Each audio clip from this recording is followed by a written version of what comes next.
Hola ingenieros programadores, nuevamente les doy la bienvenida a este curso de Drives. En el tema de hoy revisaremos y les mostraré lo que son las fórmulas más utilizadas al momento de querer obtener una variable en el mundo de los motores de inducción. Variables eléctricas, algo que nos haga falta. ¿Por qué les estoy enseñando esta parte? Bien, existen ocasiones en donde nosotros queremos realizar alguna modificación, lo que les había comentado, en tal vez la parte eléctrica, o necesito obtener los datos de un motor de inducción.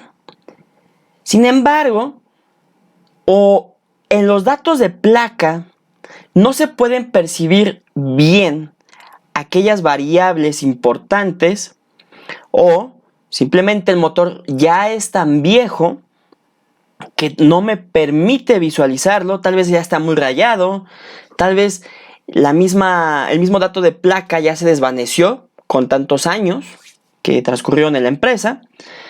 Por lo tanto, si ustedes saben estas fórmulas prácticamente de manera automática y saben de dónde se obtienen, será más fácil y les podrá salvar mucho tiempo de andar investigando o contratar a un ingeniero o a un técnico quien ya sepa estas fórmulas y les va a cobrar mucho dinero. Nada mejor como si nosotros lo sabemos hacer, ¿verdad?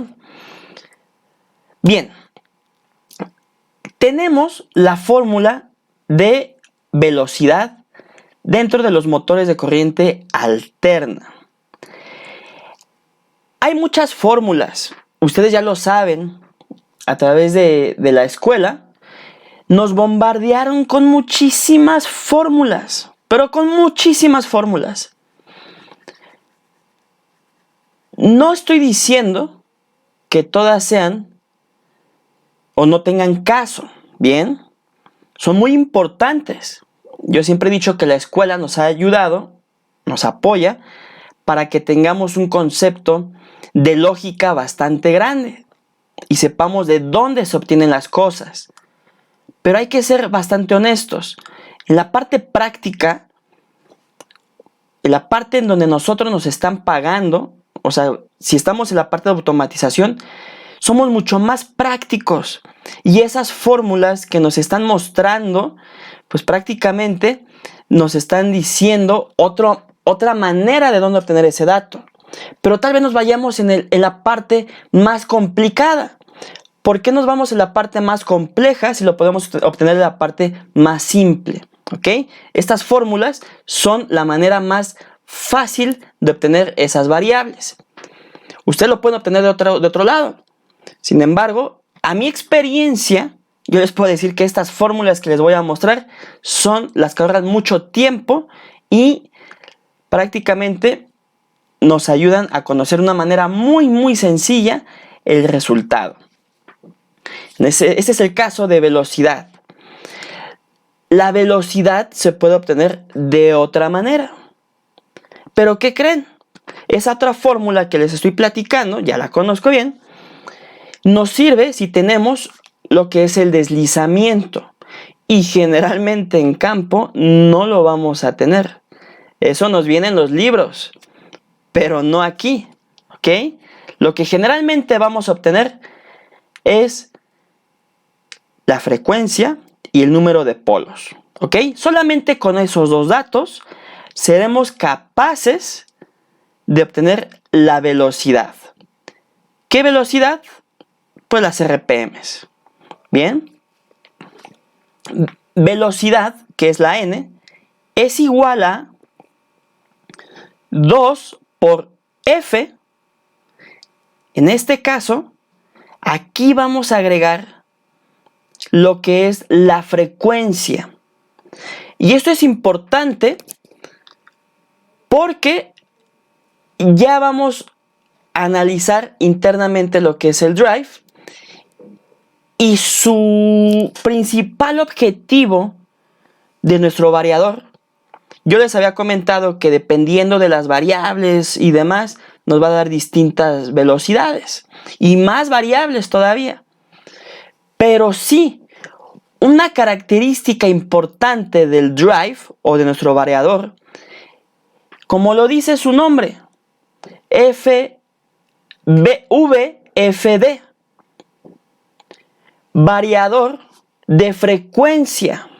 Bien, al modificar nosotros su frecuencia, podremos ser capaces de disminuir o aumentar su velocidad.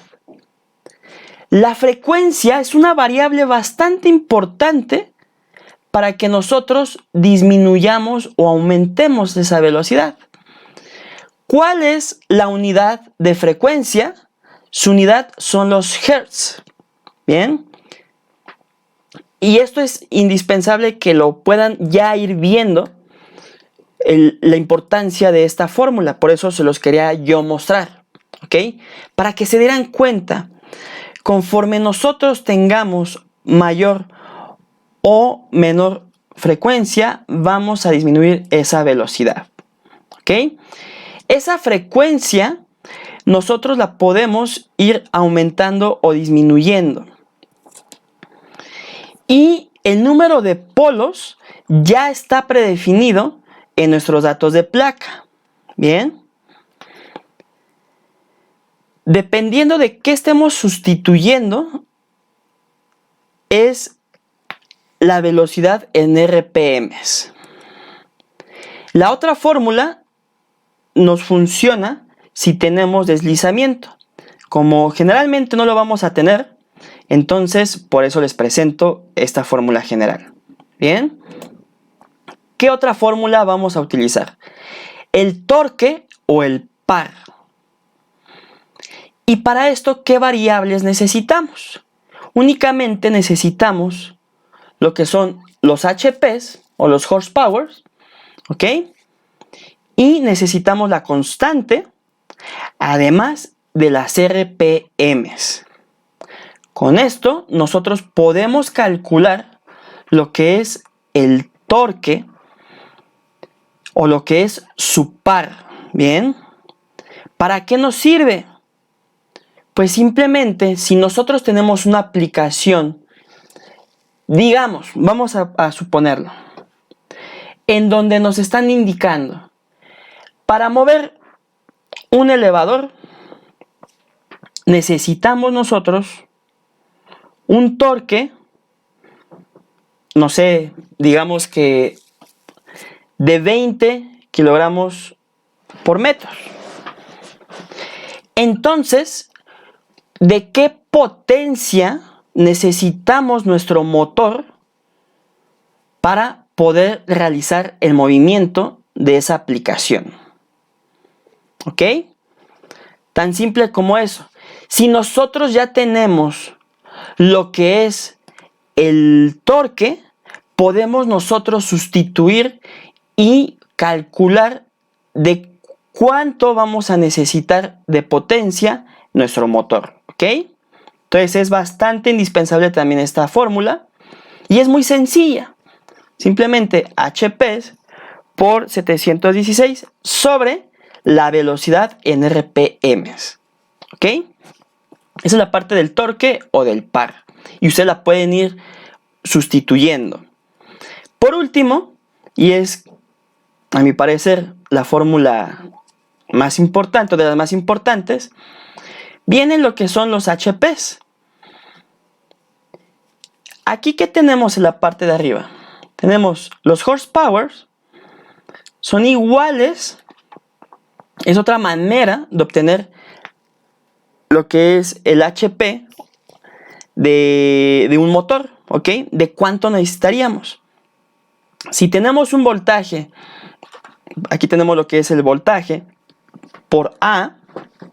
La A es la corriente, voltaje por corriente, por el factor de potencia. Bien, ese factor de potencia, ¿dónde lo podemos ubicar nosotros? En los datos de placa. ¿ok? Ese factor de potencia, vamos a ver, se puede saber cuando vemos un coseno al inicio de los datos de placa, ese es el factor de potencia, ¿ok? Hecho. Por el factor de potencia, por la eficiencia, todavía, y eso va a depender de cada marca, de los datos de placa de los motores, sobre 746. Todo lo que es el factor de potencia y la eficiencia es algo muy aproximado para obtener de forma realista lo que son los HPs. Si no tenemos esos datos, no se preocupen, ¿ok? Simplemente con que tengamos el voltaje por la corriente sobre 746, esto es una constante, eso no se modifica, ya vamos a poder obtener nuestros HPs, ¿ok? Y bueno, aquí yo les dejo lo que son las fórmulas para obtener distintos datos dependiendo de lo que nos falte o de lo que nos sobre, ¿ok? Hecho. Y la fórmula final que les quiero mostrar es la potencia eléctrica. Esta fórmula es bastante importante y es la que se tienen que saber de memoria. De todas estas fórmulas que ya vimos, la que yo les pediría que se quedaran en su mente es esta. Esta es la indispensable. No saben cuánto tiempo me ha servido y prácticamente es la que tenemos que saber sí o sí. Potencia, recordemos que sus unidades son en watts. Las unidades del voltaje es en volts y las unidades de la corriente pues son amperes. ¿Por qué es tan importante? Porque de esta simple fórmula y al saber su despeje, vamos a obtener datos que nos hagan falta solamente calculándolo con la mente. La potencia, recordemos que sus unidades son en watts. Entonces, voltaje por corriente prácticamente nos van a dar esos watts y que prácticamente con eso podemos calcular también la potencia de nuestro motor, ¿ok? Con qué capacidad es la que requerimos nosotros para poder mover nuestra flecha, ¿ok? Que es lo que siempre les he dicho, lo que necesitamos es mover la flecha, ¿ok? Mover ese eje del motor. Por eso es tan importante esta fórmula, ¿ok? Ya para despejar, pues es bastante simple. Simplemente, si queremos o requerimos lo que es el voltaje, lo pasamos de este lado y la P se divide con todo, ¿ok? Potencia sobre corriente. Si queremos corriente, es igual a potencia sobre voltaje. Y prácticamente de ahí nos vamos disparados. Sabemos, lo que les había dicho, existen muchísimas maneras de obtener la potencia, pero esta fórmula es la más general. Es como la fórmula o la ley de Ohm, ¿ok? Es la fórmula más general y se puede obtener el voltaje de muchísimas formas más. Pero yo se los comento de manera práctica de lo que generalmente nosotros nos vamos a encontrar en campo y la manera más rápida son con estas variables. Las otras variables que nos den por ahí para obtener de otra manera ese resultado existen, pero son muy desconocidos generalmente, ¿ok? Esto es lo más fácil para obtenerlo. Bien, entonces con esto ya dicho y mencionado, ahora sí vamos a revisar de cómo se compone un drive de manera interna. Lo voy a explicar para de ahí ya empezar con la parte práctica, ¿ok? Entonces nos vemos en el siguiente video.